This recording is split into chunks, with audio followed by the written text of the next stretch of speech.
almost like having a giant dragon or something locked in the basement. And the first couple of times you go down there, you get absolutely scorched to bits. But then you kind of make yourself armor and you make yourself a sword, and then like you're able to go in and attack it a little bit, and then maybe you have to retreat and come back with a bazooka. Do you know what I mean?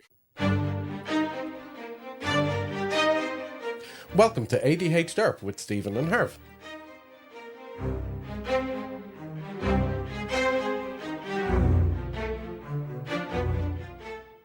ADHDerp, where whimsy meets focus with Stephen and Herv. Join us on a journey through the quirks and curiosities of ADHD as we navigate the delightful chaos of our minds and explore the magic with the neurodiverse world.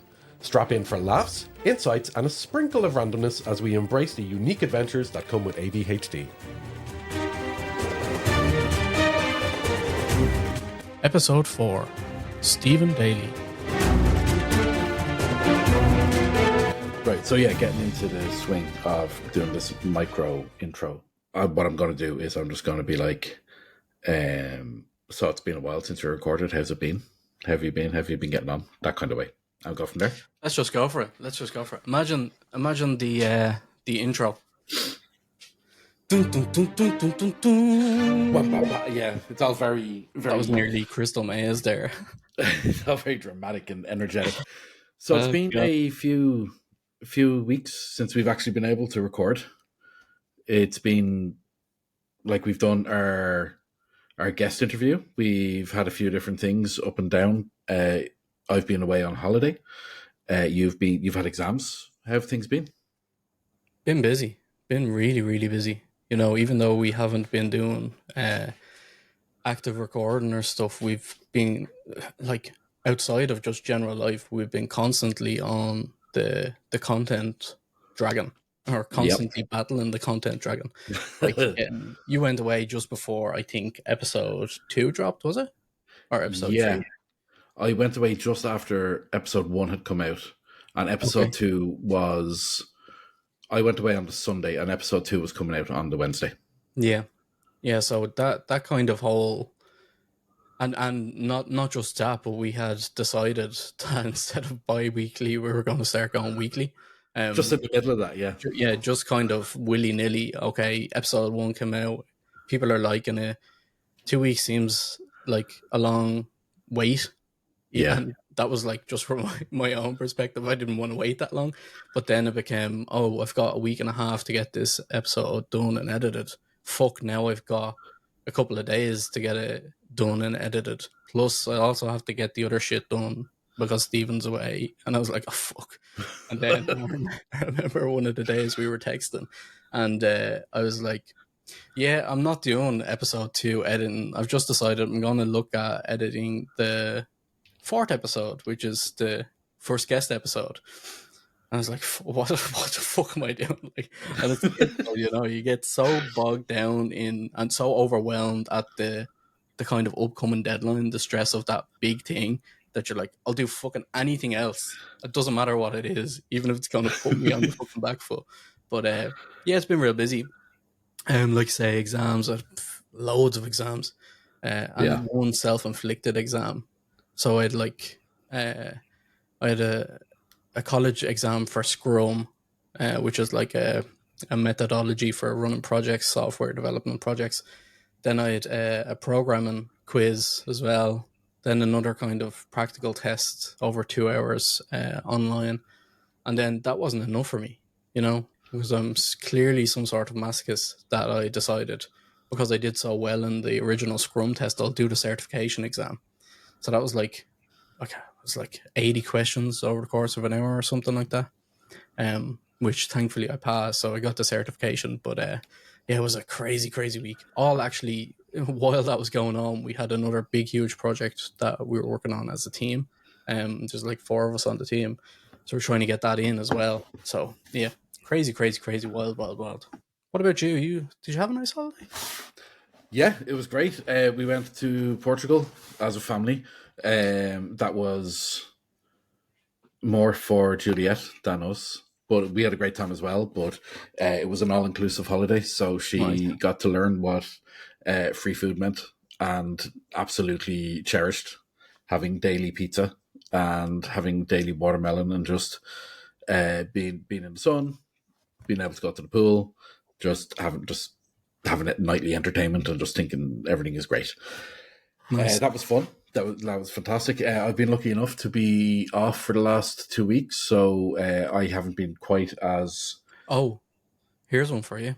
I've been lucky enough to be off for exactly 1 year. Is that exactly 1 year today? Today was my last day last year of work. Jesus. Yeah. Kind of just blew my mind earlier on. I was like, what the fuck? That's a hell of a milestone. It's nuts. But like when you think of that, look at what you've done with that year. I know, yeah. Like, it's been the most productive year of my life. Yeah. You know, I've done so much.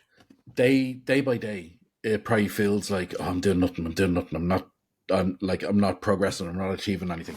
But when you actually like reflectively look back over that period of time, like you've done a master's, you've like another child on the way, you've launched a podcast that we're both absolutely loving, and I think we're learning so much, not only about each other but about ourselves, about the skills that it takes to actually do this, and it's pushing us both, I think, outside of our comfort zone in terms of getting in touch with people, in terms of like even those social skills of talking about something that you're kind of intrinsically vulnerable about on a platform where a lot of people are watching it, and like they're looking at you for that thing that you're vulnerable about.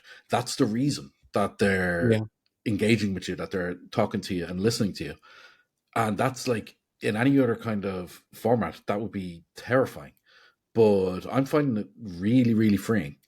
It is, and I'm the same as well. But it like, to touch on one of those points, like it's you're like, you can be vulnerable in your life, in different aspects of your life, you know, and usually you get to control who you're vulnerable to. When you do something like this, you're opening it up to anybody, you know. So it literally could be anybody across the world who finds you and watches you talk about, you know, your own insecurities, your own problems, your own life, or whatever it is.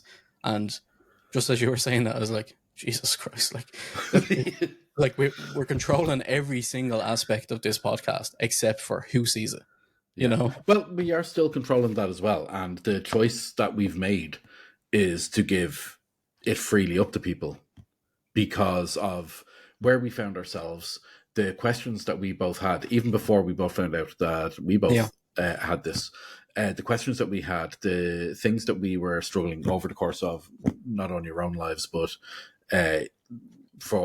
not only over the course of our lives, but since we got diagnosed, since we had access to all that information, we still had questions. We still had, still kind of coming across things going, what does this mean? What does that mean? Like even just before we recorded, I was doing another small video about impulse control disorder, which is very commonly diagnosed with ADHD, but it's not often discussed.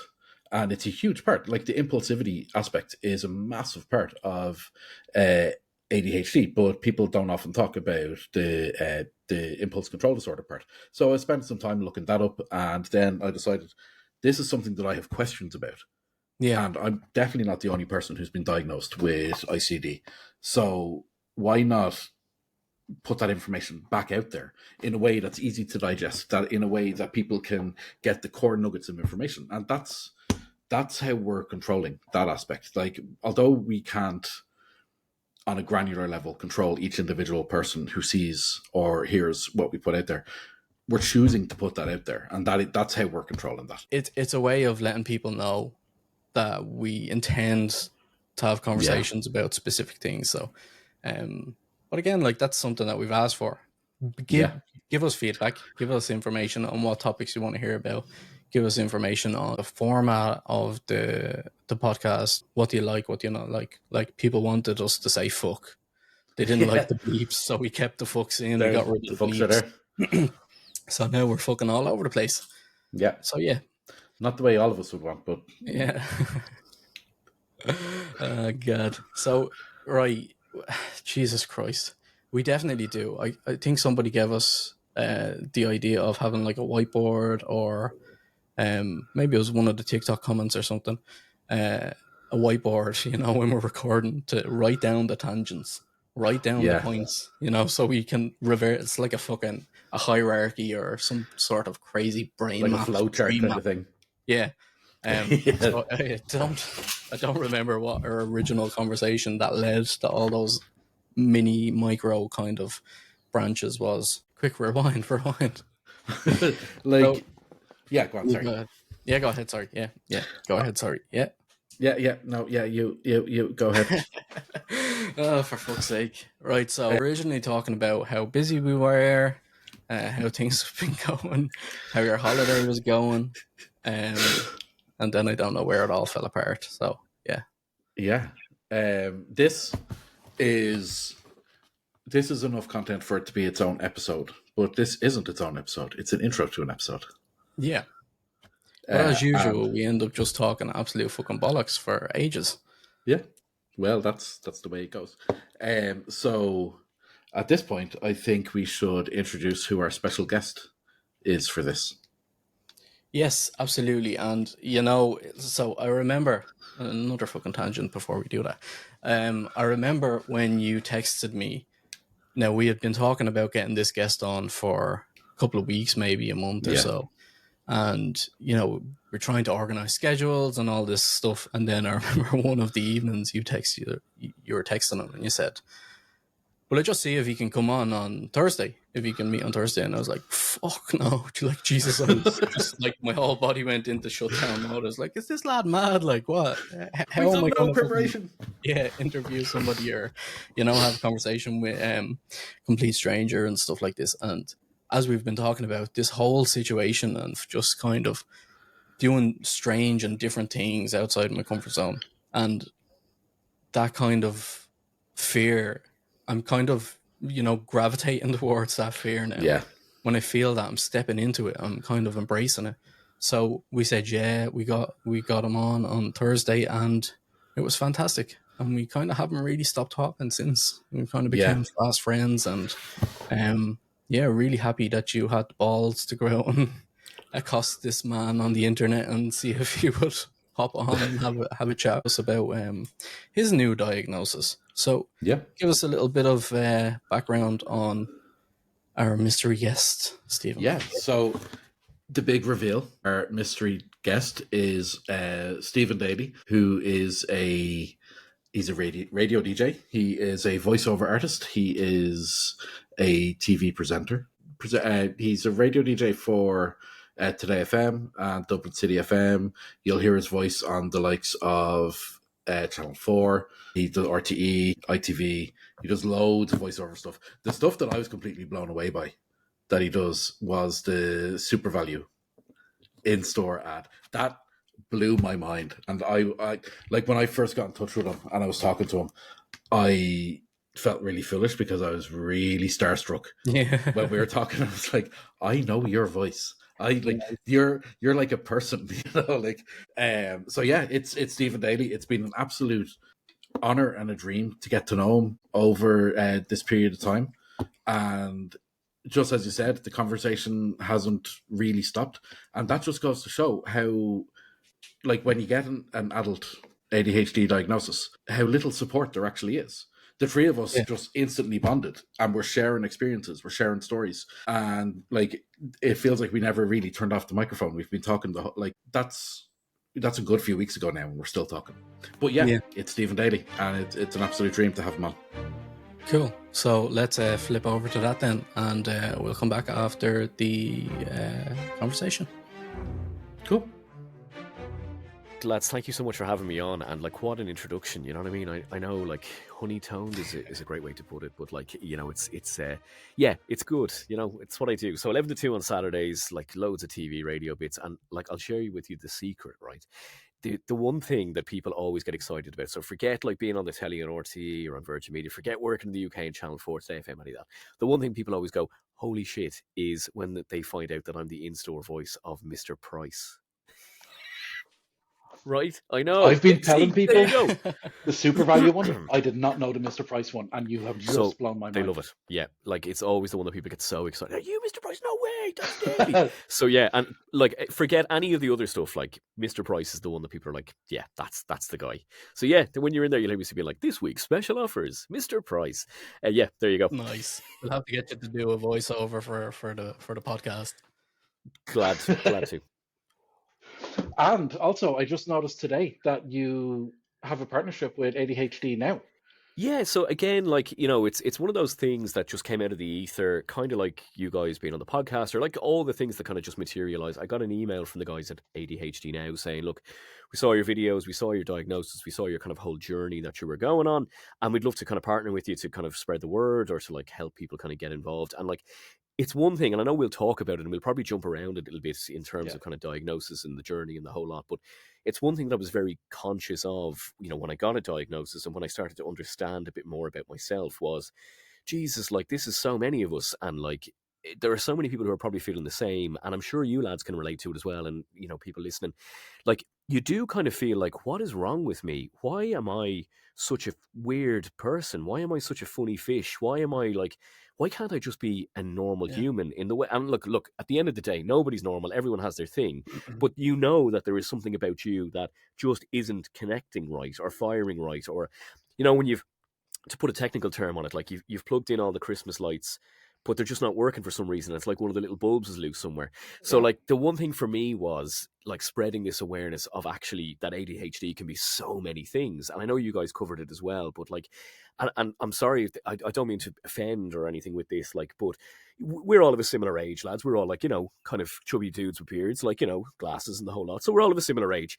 When we were going to school, and I'm sure you guys were the same, ADHD wasn't really a thing, and it was more about the hyperactivity end of it. So like there were kids who couldn't sit down or couldn't like, you know, behave themselves, for want of a better word. It was behave themselves is the wrong word as well, but yeah, the messers, like that was the ADHD thing, and like we didn't really even have the label for it, but it, you know, it's so much more than what people think of, like people blinking independently because they're like, you know, so like wired on whatever planet they're on, like, you know. So that was something I just wanted to share as well, like that there were so many different ways it can affect you. One of the things that we talked about a few times in a few of the other recordings was like, how do you describe it from your own point of view? And the Christmas light bulb idea is a really good one. I think my one was like, there's invisible obstacles. You know, there's something strange going on in your own life or in your own world that doesn't seem to affect other people. For sure. But then once you figure out what it is, you're like, Jesus, those obstacles don't exist anymore. I was saying in a couple of my videos as well, and in the one I posted earlier on today, that like for me anyway, and again it's slightly different for everyone, but for me it was like there were too many tabs open in a browser in my brain, and most of the time it was fine. Like things would be slow and sluggish, there'd be pressure, there'd be tension, there'd be whatever else, and most of the time I could just about manage with all these tabs open. But every so often it would just go zoom, and I would just power down completely, and I'd have to go missing for a couple of weeks out of work because I just would be burnt out. I wouldn't be able to get off the couch, out of the bed, and the whole lot. And like, not only would you be physically exhausted, but actually in your head, like you know, growing up in North County Dublin, Stephen, I'm sure you get this. Harv, I can't remember where you're from, but like, do you remember we'd say like, "Oh, my head is wrecked"? That was something that we always said in school, like, "Ah, your head wrecked," and it would just be like your brain is just completely fried. So not only are you physically unwell, but actually in your head, you're like, "There's something not right here." So browsers and Christmas lights is my way. You've thought about this far too much. They're too on point. Those two analogies. Do you know what I do, Harv? Like, you know, I'm all about succinct communication here. Like, do you know what I mean? Yeah, you're in the wrong place. ADHD and succinct communication are not two I know concepts to go together. Mine was a jigsaw piece, a missing jigsaw piece, because I always knew that there was something missing, not necessarily that it was like I kind of said it in another episode, and that's an episode that by the time this comes out will be out already, where we talk about our respective diagnoses that we've both had, and I've gone through kind of various different directions of trying to find out what the something wrong was, and wrong is the wrong word, but of course, but it's the most simple way to describe it. Absolutely, and it's the Yeah. one that people understand. And when I was kind of looking what it could be, I went down autism routes. I went down various different routes of trying to figure out what the bit missing was. And when it's in the other episode, I tell the whole story. But when I actually hit on ADHD, it was like, oh, all the boxes were ticked, all the pieces aligned, and the jigsaw was complete. And it literally felt like a clicking into place. And it was something that I'd never really experienced, but it's something that I like when I've talked to people, they all have a similar story that the three of us have just shared there, where there's like the Christmas lights or the obstacles, things like that. But what actually led you to, like you said about growing up in North County Dublin and things, and what actually led you to explore a diagnosis? Like I know it was fairly late in life, but did you Yeah. have any idea in early life or anything? I'm so glad you asked, right? And looking back now, I could see that it was probably there in different ways all throughout childhood, all throughout kind of being a teenager in school, college, whatever else. But actually, what led me to it was, and actually, I was speaking to this is like, it sounds like I'm name dropping like Clang. I was speaking to a journalist from the Independent about this whole area as well. They did a feature piece on this, like, you know, and for me, the big thing that kind of ticked a lot of boxes was TikTok, Yeah. right? So like, you know, and you know, people think, oh, it's just where you go to learn dances and like see what the kids are up to. But having gotten into TikTok, I found my way to ADHD TikTok, you know, through whatever. And just listening to the way people spoke about the symptoms they had or the things they experienced, I started to piece a lot of it together. And like my partner was very supportive of all this. So my partner grew up in Canada, where things seem to work a little bit better than they do in Ireland. And we'll just leave it at that because we can go on a whole other podcast about that. But you know, she would have a very kind of open way of kind of diagnosing these things, or like, you know, it's just a bit more clued in or a bit more together. It's a bit more concrete. And she was like, yeah, 200% you have ADHD for sure. And like, go and do the test or the assessment or whatever else. And again, it was one of those things that I put on the long finger for the longest Was time. that early But in the relationship, Stephen, or was that kind of later down the line? so early in the relationship, she probably twigged that, hang on, there's something not right here. As in, like, and again, like, you know, it's pros and cons, and I'm sure you lads have the same, where there are both good and bad parts to this thing, and like there are some amazing skills you get from it. And like, you know, I was talking to another friend of mine who I actually don't know if he has a diagnosis, but he works in the creative industries as well. You know, he's a writer for TV and various bits and pieces. But if he hasn't diagnosed it, he is undiagnosed, and he's kind of just gone along with, you know, watching videos like we have and kind of went, yeah, I have it, without actually taking the step of getting an official one. But as he put it, you don't see too many accountants with ADHD. So like there is a whole side of it that brings this wonderful, and I want to say madness, like, you know, it brings this madness, this energy or this thing, you know, where you've got this creative spark or whatever in you, but then it also brings all the bad bits. So she was able to kind of look at that and go, yeah, hang on, there's something not right here. And, you know, would kind of lead me towards those videos and be like, see this here, that's you there, that's you. And the more I watched it, the more I was like, yeah, holy God, this is me, like, you know. And then from there, I just kind of worked out, you know, I put it on the long finger for ages about getting a diagnosis, you know, but eventually just took the plunge last year. And yeah, like I spoke to, so I went through a company, and people ask this all the time, where did you go or how did you go about it? And I'm sure you guys get it all the time too. Absolutely, Because, you know, obviously you can go to your GP and you can start the whole kind of public health route that takes forever to go with it. I ended up going privately, and I went to a company called Doctor Online, who do like a 3-step process. Now, it's an expensive enough process, and I always say that to anyone, but well worth it. Like, so you do 2 consultations with a psychologist and then one with a psychiatrist, and like within, you know, actually, and I was like laughing, like, so funny. Typical ADHD, I scheduled an appointment with the psychologist and forgot that it was a thing. Yes. Like, totally, like, went out of my head, times, dates, everything completely. Even though I had done it and spent so much money on it, the guy rang me and was like, I'm sitting here waiting for you. Where are you? Why aren't you doing this? Like, and then when I explained, he was like, I don't even need to do anything else with you. I can already tell this is gonna be good. And it was great to work through it with him, and he was very supportive, and loads of like different skills. And we did like all sorts of assessments where you rank things and you mark things, and there's loads of boxes to tick and score things out of, like the old office thing, like, somewhat disagree, not Yeah. at all. Yeah. So like we went through the whole thing, and it was great to do. But yeah, so to circle back in a very long-winded way, I don't know if Welcome that's to the the club. ADHD at work, but yeah, hey, listen, it was TikTok, and then also my partner had kind of just prompted me to get it, and here we are, Yeah. Yeah, it's funny you say about Canada. My daughter was actually born in Canada through surrogacy, and Yes, yeah, I got to see firsthand what the medical care is like over there in the health system, definitely, and yeah, it's like miles away from our streets home. ahead, like, Yeah, yeah. we both of us went private as well. Yeah. We've Yeah, got slightly yeah. different stories, but it both ended up going down the same kind of private route. I was a little bit different to you. I was for the first appointment, I was sitting in at the laptop 3 hours before the appointment Right, yeah. because I was like, this is now taken over my day. It's the only thing that could possibly happen today. If I don't do this, it's not going to happen. So it's like the polar opposite, but literally on the same kind of spectrum. But it's there's so many different types, there's so many different ways like that it manifests. And like when I was growing up, it's funny that you're saying about the messers. That absolutely wasn't me. I Yeah. was probably one of the best kids This is in the why we class. Me I fell was under too. the like, Yeah, radar. same.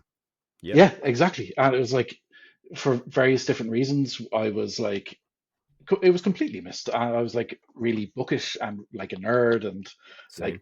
back in the day we were called moshers, but like emos Yeah, now, and like we the were moshers.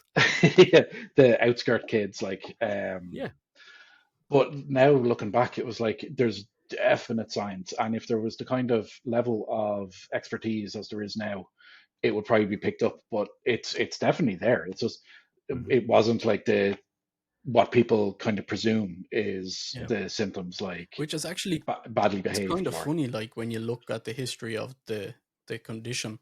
It used to be called ADD, and they've Yes. changed it to ADHD to include the hyperactivity, even though, going from how it used to be, we're now kind of looking at more aspects outside of the hyperactivity. Stephen, are you rocking one of those Stanley cups, or is that just a giant water bottle? it's a giant water bottle. I haven't quite gotten Very to good. the Stanley Cup, but it has I been a thought you'd be all conversation. over it. You know what I mean? Oh, it's on the way. Like I can't lie. It's gonna happen. I'm an absolute whore for a trend. I love a trend. I love a bandwagon. And sorry, just to jump on it there. And again, if I'm taking over, it's just the force of a lifetime of a habit, right? You're the It's so guest of interesting honor. you say. Speak away. Listen, that's what it's all about. It's interesting you say about the quietness, the bookishness, because I was the exact same. Like, I was a fairly decent student, Yeah. like there was nothing like that you would raise a flag with. But I suppose the big things for me was like I had a lot of social anxiety.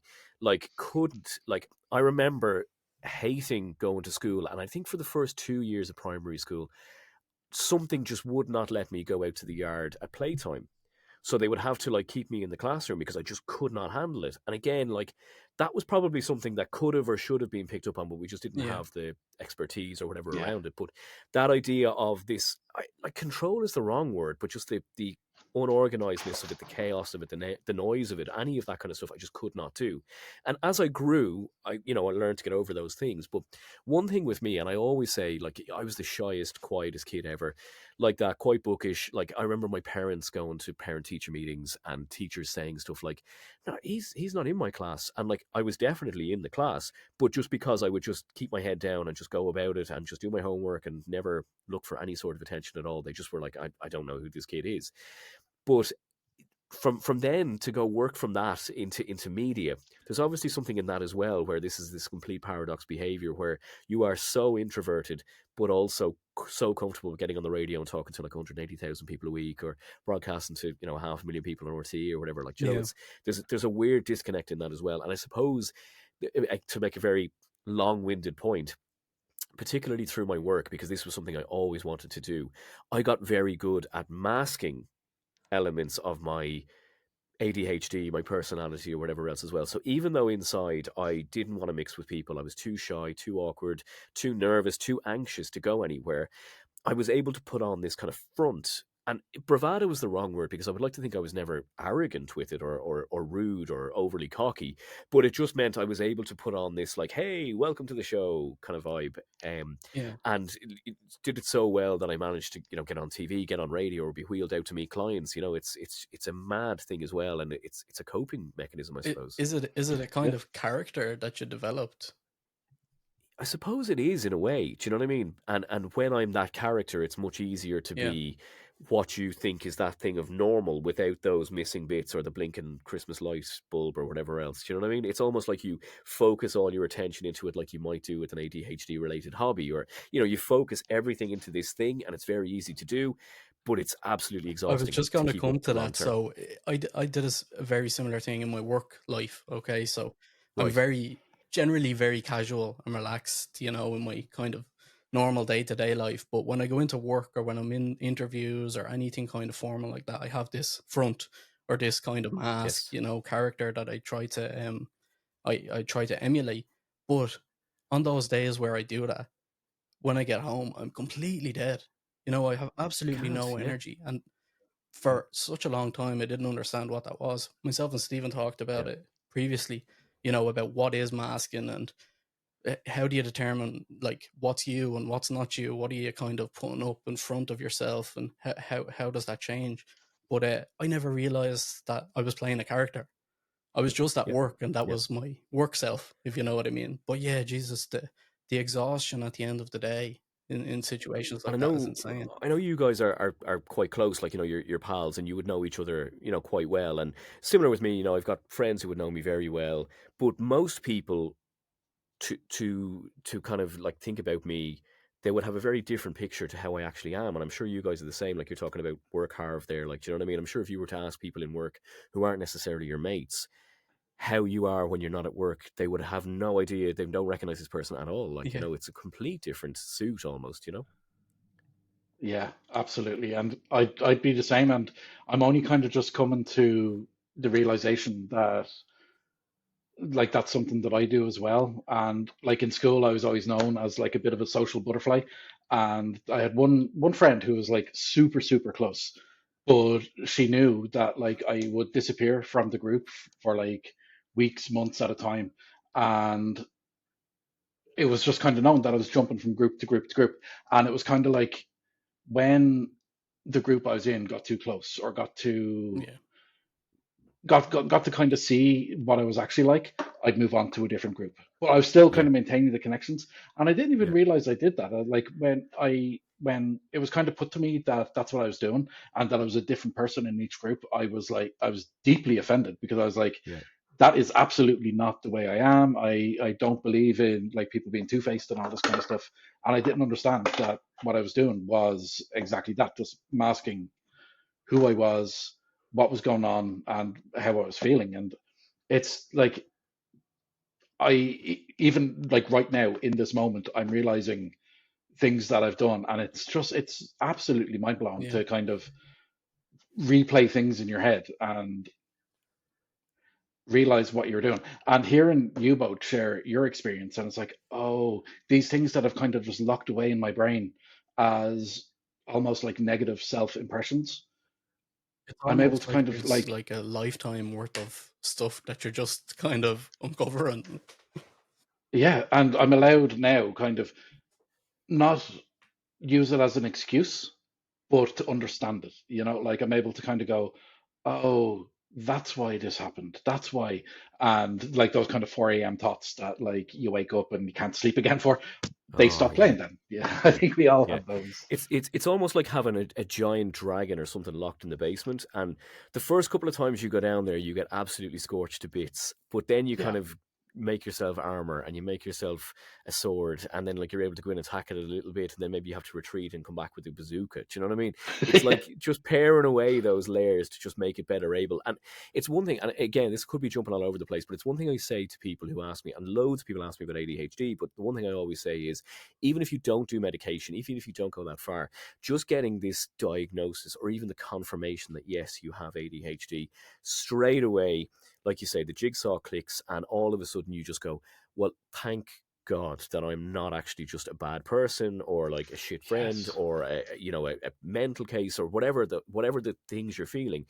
It, as you say, it doesn't make it okay. It doesn't take away some of the shitty things you might have done, Yeah. but at least it just gives you a reason that you're able to kind of go, well, that's why I did what I did, or I do what I do, or I thought what I thought. And that for me is huge. Like, it just lifts this like weight off. And like, to jump a little bit further onto it as well. So I have a little boy who's 4. So I'm divorced from his mom, and like, I was reading more about how ADHD can affect your relationships. And I know that, I mean, look, there's always 2 sides to every story. There's always 2 to tango and everything else in relationships. I'm sure you can relate to it as well. But I know that lots of behaviors that I had during that were all down to this ADHD thing. I'm not shirking any responsibility for that, but I know that knowing what I know now, I could have acted differently. That's the thing. It's and not, like, it's not getting rid of that responsibility. You're owning it now. You're taking the responsibility. Totally, yeah. It's just that you weren't aware at the time that it was your responsibility. And I'd always own it. That's not the problem. But actually being able to understand why I'm owning it is huge. And like, we co-parent, and like it's grand. Like, there was nothing ever hugely bad in it, but like, to go, from being married to somebody to not is a big thing. Like, and there's obviously something has happened irreparably in that relationship. And I think for me, my kind of ADHD symptoms really worsened around COVID. I don't know why that was a huge change for me. Again, it was because I had been masking for so long. I had been doing so many things for so long that I was kind of forced to sit with myself for long periods at home with just one other person to talk to and a small baby. And you're kind of going like, there's something not right here. And, the relationship deteriorated, and look, it happened as it did. But definitely for me, since COVID, I have found the symptoms that I have had are worse. Like, I am so impatient. I am way quicker to be so frustrated with everyone, short with everyone, cranky bastard. Like, I don't know what it is. It's like that just flicked a switch and pushed up the ADHD, like from 20% some days, 50% other days, to like, a strong 70% most days. Like, do you know what I mean? Yeah. That actually, we mentioned that in the first episode, that Harv is basically just an abrasive bastard. But that's nothing to do with ADHD. That's just him. That's a choice. That's a conscious choice. Look, you're living that lifestyle and you own it. Absolutely. The medication side of things, like you're saying there about the frustration and the impatience. While I've always been kind of highly strung, but I would always think of myself as super, super easygoing, and I'm absolutely not. But when I went on the medication, it helps so many different things. That's another episode that we've discussed about all the benefits and the potential side effects. One of the major ones for me was I was so fast to get irritated, and in my head I was like, no, I'm just being really assertive. I'm just standing up for things I believe in. No, I was a proper rage monster. And I had to talk to my psychiatrist back and forth and go through a whole medication adjustment process. It was fun. You were diagnosed in November, weren't you? That's right. Yeah. I was just before you. I was September, and end of August, and started the medication in September. And I think we only kind of hit the sweet spot about a month or two ago. And there were a couple of times where we were when I say we, I mean me and my husband Graham. We were kind of I'm going to have to get in touch with the psychiatrist, and we're going to have to come up with something else, because this isn't working. While some arguments are stopped in terms of Stephen remembers to do the washing or bring the bins out, now he's getting absolutely enraged because a car went around the roundabout the wrong way. No, don't just do that normally, It could be one of those things. It's interesting you touch on that too, because I'm still trying to figure out. So I'm on 20 milligrams of slow release Ritalin, I think it's called. And I always think it's so funny the way they describe it. It almost sounds like you're drinking a nice wine. It's got bouquets of Riesling and a fruity palate. So 20 milligrams of slow release Ritalin every single day. And definitely when I took it straight away, the first couple of days, I was like, wow, this is amazing. I've got so much processing power in this computer. The tabs aren't slowing me down anymore. And I was way chiller, and stuff that would have sent me into a rage spiral or a huge frustration, I was just like, meh, no big deal. But now I find, as I'm still trying to level it out, there can be things like that. Something ridiculous will set me off into like a bananas rage where I'll just be ranty McRanterson for like 4 hours, or I'll have to go off for a drive in the car myself just to calm down. And then I will beep at somebody and got into like, a spat on the side of the road about some gobshite who's in the way. Do you know what I mean? Like, so there'll just be days where there's no fixing it, like, and actually I was reading a thread. I don't know if you guys ever go on Reddit, right? I'm relatively new to Reddit as a concept, right? As an aside, I started reading this great series of books, and I was so obsessed with this like magical world of these books. Like, it was like Harry Potter meets the Bill. It was class. Like, it was brilliant. I'll give you the name afterwards. Yeah, absolutely. They're Rivers of London by Ben Aranovich. There you go. Big drop there of I'll have to get on to him and say, listen, you owe me a few quid. I don't know the guy, but I'm just saying. But they are class books. Honestly, it's like set in modern day London, like the Bill meets Harry Potter, Wizard Police. It's class. I loved it so much that I went and found the like thread or whatever you call it on Reddit, and that led me to Reddit, where I learned more about ADHD. But I was reading a post that somebody put up there the other day, and they were just like, I can't explain this, but I'm just a fucking nightmare today. Like, I'm just off to cause a row with anyone I can. I'm super belligerent. And actually, what really echoed with me on the days where I am really belligerent, it was the day before Mother's Day, and they were like, I'm off to ask my siblings now if they know when Mother's Day is, and absolutely crush them when they haven't ordered anything. Do you know what I mean? Like, they knew that they had a present ordered and that Mother's Day was the next day, but they were just going to test how far their siblings were going to go in uselessness and then crush them with it. And I was like, I can relate and also kind of admire that level of petty belligerence, like, Sometimes you just need a good row. Yeah, definitely, yeah. And I'm sure all of our partners would just kind of go, no, you don't need a good row, just stop. But yeah, we love a good row, Oh yeah, 100%. That's it, yeah. And we've a lot of kids in this house, Stephen. You'll probably find out that over time. But we've recently had 2 of them diagnosed, and Right. literally scrolling through TikTok the other morning, waiting to go to school, and came across this post that said, when your kids are kind of like, arguing with you, they're looking for that dopamine release that they don't get from other things. Yeah. And when you give out to them, when you're kind of engaging with that behavior, they just want to push it more. They don't know why they're doing it. They're just constantly doing it. You say, don't do that or whatever, you need to kind of go and get ready, get your lunch sorted or whatever. And then there's an argument. Then you're kind of on top of it again. And it's really just kind of this absorption that they're trying to do, pull in that dopamine. And it's just wild. Like, absolutely. But obviously the medication doesn't seem to relax that across the board, Not always. Like, it's just days where it just doesn't seem to work. And again, it's probably just that sweet spot of figuring out where it is for you. But it's interesting you say about your kids, because I was going to ask as well, like, with my guy who's 4, like, I can see little bits and pieces of me in him, and like he's quite similar to me in lots of ways. And I'm like, where do we go with this? Do we do anything yet? And I've asked a few kind of questions of psychiatrists, parenting experts, all that kind of stuff, and they're saying, no, just leave him off for now, he's fine. When he gets a little bit older, you can start looking at it. But there are things I'm going like, if I had known, or my parents had known, would this have been easier? And then you get this whole like, oh Christ, I'm ruining his life too. And like, it's a dramatic way to be, because my life wasn't ruined, but like, you're going, I don't want this for him, what am I going to do? And you just spiral around like that, It is, yeah, you kind of wonder, are you like hyper focusing on like, and just looking at everything and focusing it through that? But mine is, she's 16 months. Her, like, today she spent a good hour playing with her foot and her shoes. So she's probably like really similar to me in that sense.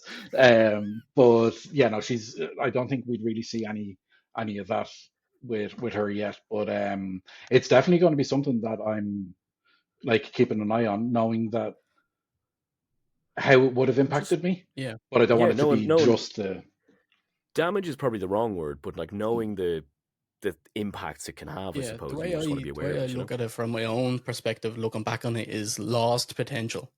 If we'd have caught it sooner, what could I have achieved that I wasn't able to achieve without the medication or without the support? But Evie, my daughter, we've 5 kids in the house, but only one is our daughter, and she's 2.5, and myself and my wife are 100% convinced she has ADHD. She's absolutely wild, and she's just like a little clone of me in all of the ADHD aspects. So that's going to be an interesting one. She's a tornado in child form. Good. I like that though. That's good. It'll keep you on your feet and keep you out of mischief, Harvey. Fair to say. How has, like, since you got the diagnosis, how has that in fact like impacted your work situation? Like, you're quite open, you're quite vocal about it. How has that like manifested in work, and how does it affect your home life? Because I know Yeah. how it is for me. So It's a great question. So I think at home, it's definitely made things easier because, as I say, there are most like 90% of the time, I am way chiller than I was. Do you know what I mean? Whereas before it was, 40% of the time, 30% of the time, maybe. But like now I'm generally tending to let things go. I'm more amenable and just easier to rub along, or things that would have sent me into a stressy panic cycle don't do that as much. So therefore I'm not as quick to be irritated or snappy or whatever you want to call it. So home life, yeah, definitely way better. In work, it hasn't really made a huge amount of difference, I'll be honest with you. The only thing I can mention kind of from a work point of view is I was having a chat with my boss in Today FM like a few weeks ago over some other stuff that he was looking for me to do.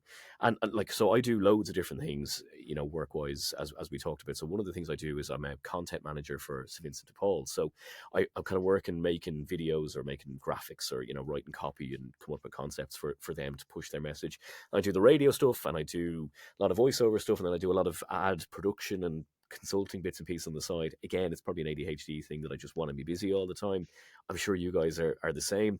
But one of my boss said to me, look, there's a bit of moving around in this thing I'm looking for you to do. How will you manage that with your diagnosis? And I was kind of like, I don't really know what way to take that. Do you know that kind of way? Because I'm like, why wouldn't I manage it? Like, I'm a professional. It's no big deal. But at the same time, I know he was kind of meaning it in a nice way, but maybe being very indelicate about it. But that's kind of the only time it's really come up as such. And like, we got over it. It was grand and we worked around it. And, I've done loads of traveling, done loads of moving around and bits and pieces. Like, so it's not something that will hugely discommode me. But I was kind of going, I don't really know if you should be that indelicate about it. Do you know that kind of way? Yeah. It's yeah, a weird thing to say. I just found it no, strange. that's absolutely, like, it's kind of like I was very, very open with my boss when I got the diagnosis. I fully believe in being upfront with things like that.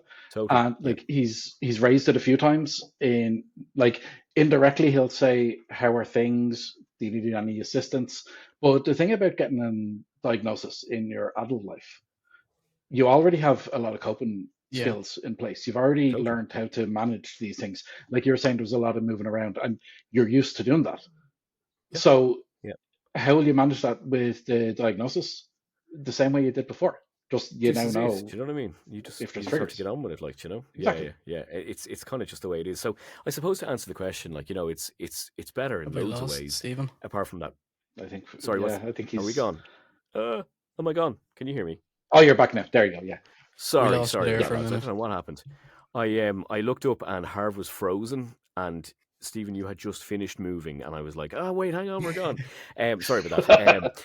No, you're So fine. no, just to answer the question, I suppose like better in loads of ways, and I think other people in my life are just kind of figuring out what that means, do you know, that kind of way. And like I'm sure, as we said, like we're similar ages. I don't know how like your parents, have they found this kind of whole thing? Like, so I'm the eldest of five, right? Of five siblings. And, I'd be talking to my mom about ADHD or what that means or whatever else. And she doesn't fully get it, but she wants to be supportive. But she would just say things like, oh, be careful, like, don't be ordering tablets off the internet or anything. Like, and I'm like, I don't really know what you think this is. Like, I'm not on the dark web getting like, a load of heroin. Like, do you know what I mean? Bricks of She's Ritalin. trying, but yeah. Do you know what I mean? She's trying, but I just don't know if fully she's gotten it. Like, do you know that kind of way? Yeah. Yeah. Like in my family, there's a pretty long line of autism. Like my Right. brother has autism, my niece and nephew both have it. There's various cousins. I'm convinced my dad did. Yeah, I'm not even definitely. going to like mention what my mom has because that's an ongoing conversation that can never be openly talked about. But We won't tell her. yeah, oh, we tell her all the time, but like it's never going to go any further. But she just kind of went, "Oh, right, so yeah, okay, you go do you." Like, Yeah, so you do you. Yeah. yeah.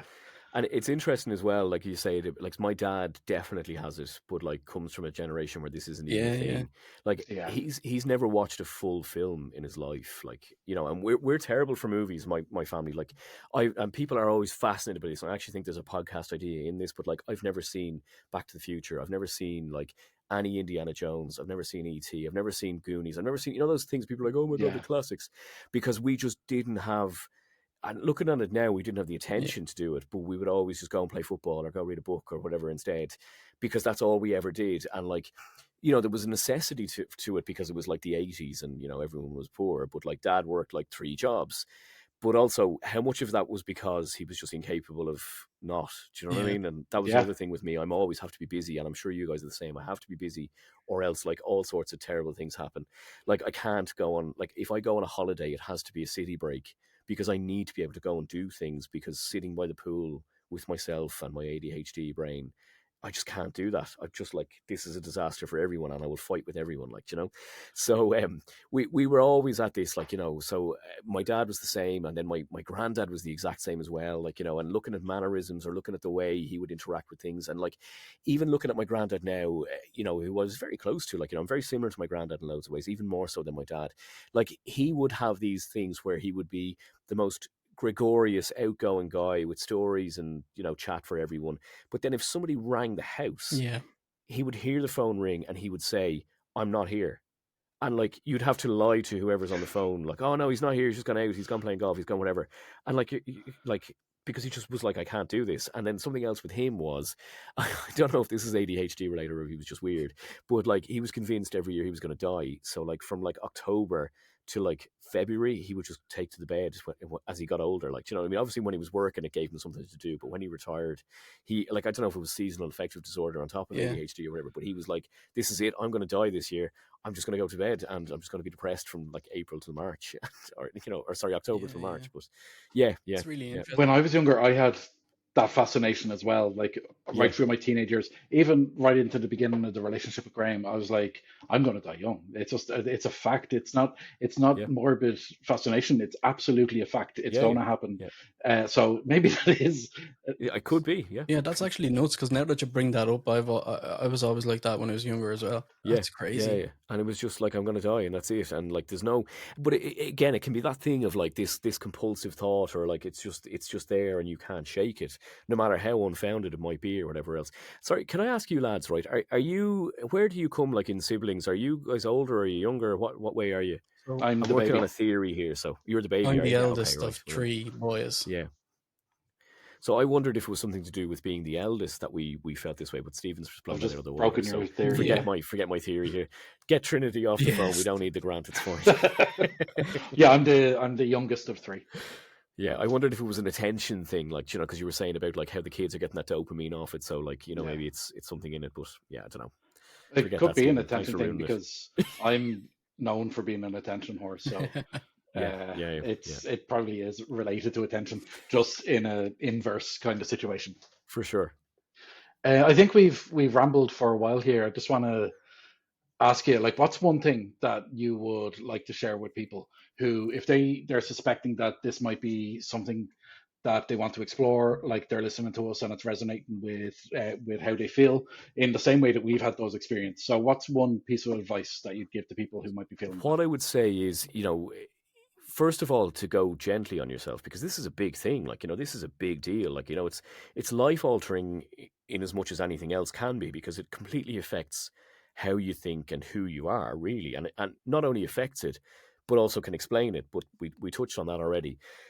But I suppose to be easy with yourself, and like I always say to anyone, if you can get even the diagnosis, even if that's as far as you go, it just gives you that like weight off your shoulders, reason for being. Like, you know, this is a deep way, and it does sound a bit wanky, and it does sound a bit, you know, over the top and dramatic. I mean, I do have a flair for it, but like, it was almost like born again feeling almost, because you were kind of like, holy shit, this is like life-giving, like this is all encompassing. I feel great that I'm not actually a crackpot, you know. It changes so much. Like we were talking about that, like, for the last couple of months, how much, like, when you actually get that diagnosis, when you have that moment, it's like born again is probably a great description. Again, we're not trying to get anyone's money here. We're not a religion, but yeah, do you know what I mean? But it was even like I said to you guys at the start, like listening to your podcast, like I was on the verge of tears, going like, it's just amazing to hear people say back the things that I feel, the things that I felt, the things that I think.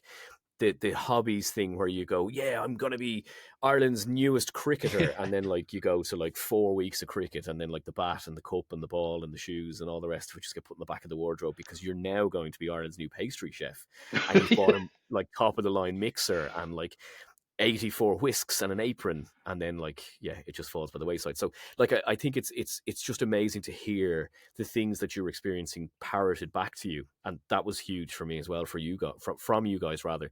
So to cut a long story short again with this super long answer, just if you can get yourself as far as a diagnosis in whatever way you can do that, like whether it's ADHD now, whether it's doctor online, whether it's privately, publicly, whatever you can do, it just gives you that sense of validation and that actually you are okay. We've all had those experiences, and it's so valuable to actually go down that road. We'll put a few links in the description for this. We're going to put your independent article, seeing as you dropped it so beautifully. So yeah. We'll link to a couple of your shows as well, and definitely Perfect. ADHD now. Before we finish up, we'll ask you a few fun questions just to kind of please do. Yeah, please wrap do. up. You're a known coffee snob. What's your favorite coffee? So this is a great question, and it does change. And again, I found that coffee was a soothing thing to my ADHD. So I'm sure you guys are the same. Like crazy things going up in my childhood. So since I was probably like 8 or 9, I've been drinking coffee, and never understood why people got a buzz off it. You know, why are people going crazy and hyper on coffee? It just relaxes me, and I take it easy. It just relaxes me. And actually, that's one of the other things with my partner as well. Like, I was like making a cup of coffee at like 9 o'clock, and she was like, "What are you doing? Like, you'll be up all night." And I was like, "What are you talking about? This doesn't do that." Like, and then it was like, "Hang on, now I understand why." You know, but I used to go for coffee runs to Starbucks with a mate at like 1 or 2 in the morning. Just because, like, it's just a nice little soothing drink, and it kind of tickles your dopamine nicely, like, you know. Exactly. The coffee, so that like it changes, because I'm always discovering new ones. At the moment, I'm drinking a lovely coffee from a roastery in Amsterdam, which sounds very fancy altogether. It's called DAK, D-A-K, and they have some really cool stuff. There's one they have called Coco Bongo. Big shout out for Coco Bongo. It's the weirdest but most delicious coffee that I've ever tried. So it's almost like a fruit juice in a coffee, if that makes sense. It is so tasty. Yeah. Tropical. I'll have to check that out. Yeah, I won't check definitely that out. do. I can't stand fruity coffees, man. I need that. I need really that intensity, that hit of. And I would have always said like, "Oh, I'm a South American chocolatey nutty guy," but then I tried this one and I was like, "Whoa!" Like there's a party in my mouth. I'm wearing a grass skirt, like, you know. If it's sugary and caramelly and flavory, I'm sold. You're on board. Yeah, absolutely. Okay, so you're known for working in radio. Favorite music, favorite bands. So I'm pretty eclectic with music. Like I always would have been pretty eclectic, but like you, Stephen, I was a bit of a mosher, I suppose you'd say, back in the day. So Blink-182 are the band that I always will come back to. Like, you know, they're always the one that I go to. I remember hearing All the Small Things when I was like 11, and that kind of brought me to that album Enema of the State or whatever it was, and then I was like, this is it for me, like this is great. So that led me then to like the Green Days and the Sum 41s and the Offsprings and whatever else, like, you know, so that took me on that road. So that's always the one that I'll go back to. But like I could do Blink-182 in the morning, gangster rap in the afternoon, and a little bit of classical, like, you know, before bed. Like, so I'm pretty eclectic, and I would say, like, you know, mates or, you know, my other half, like, you know, we'd be in the car and something will come on and I'll know it within 2 seconds, because like I always say, had I studied anything like I studied music all throughout my teens, I would be like Chief Justice of the Supreme Court or something now, you know. Yes, yeah, I'm the same as well with music. Like I've got this one playlist that I listen to, you know, just constantly on repeat for the last 10 years, and I just add a song here and there. Just add new things to it. Yeah. But Jesus, like if you were to look at it, you'd think somebody just started mashing their finger on the Spotify app, you know. I have 2 playlists. There's like my Like from Radio on Spotify, which is like 250 songs of complete randomness. Right. And then I've like a pop punk, like NoFX, Green Day, Sum 41, all those kind of ones. I All about it, rotate man. between those two. Yeah, absolutely. Yeah, it's class. Cool. So, anything else you wanted to talk about, Stephen? You know, any major points you wanted to hit on? We're kind of coming at this as complete noobs, as you know. So we're just trying to hit on as many different little topics as we can. But anything specific you wanted to cover? No, there's nothing at all. I think you guys have covered it, and like honestly, like I was saying to Stephen, like keep in touch, please. I want to help with this as much as I can, because not only are you both cool guys, but like this is kind of what I do as well. So I'm happy to help, and the fact that it's in this field that I'm learning so much about, I'm just excited to. So if I can help with ideas or editing or anything you need, just give us a shout, and like let's be ADHD pals. Like, do you know what I mean? And that's a wrap on another episode of ADHDerpCast. We hope you enjoyed this extra long, super insightful episode with the incredibly talented and all-round lovely guy, Stephen Daly. We're so lucky and proud to have such a great ambassador advocating for and opening up the neurodiversity conversation to the mainstream. And next time you hear those honey-toned special offers in your local supermarket, remember, we're all on this crazy ADHD ride together. Don't forget to give that like button a wallop and see if anything exciting happens. Let's keep the conversation going until next time. Until then, stay quirky, stay awesome, and keep embracing your unique ADHD journey. Take care, and we'll see you in the next episode of ADHDerpCast, where we'll talk about the untamable urge to constantly take up and change hobbies and interests.